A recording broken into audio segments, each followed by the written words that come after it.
baba mafala. Lakini kama hivyo ufala, oraniwe kwenda kwetu. And guess what? He located the eater. So we can understand it. Give it up for me, Lord Jesus.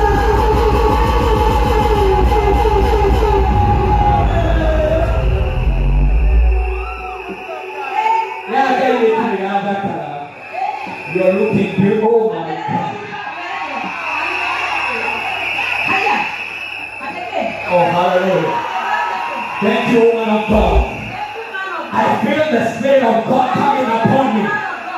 Wipe me, wipe me, wipe me. I feel something is about to be bad. I'm about to make you pregnant. Oh, hallelujah.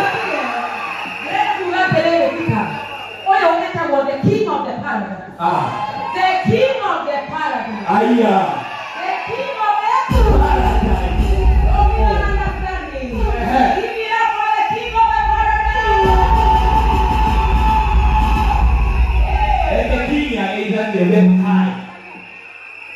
Bwana Yesu asifiwe. Amen. Mwadhani ya gosho. Amen. Mwadhani ya gosho alike. Hallelujah. Tunawapenda sana. Oh. My wife is here to entertain you. And we're delighted. Oh, wow. Wow, murabi muno.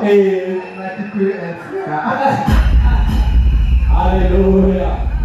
Hallelujah. And now, you need to read, take notes. This is how you talk about your pastor. And now, ladies and gentlemen, are you ready for me to introduce the woman that takes care of my cold? The woman that holds me tight every night. The woman that don't tell me. The woman I impregnate every 2 years. Hey! Ladies and gentlemen, give it up for my lovely Miwa Jesus!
Thank you so much, our people. I think no more.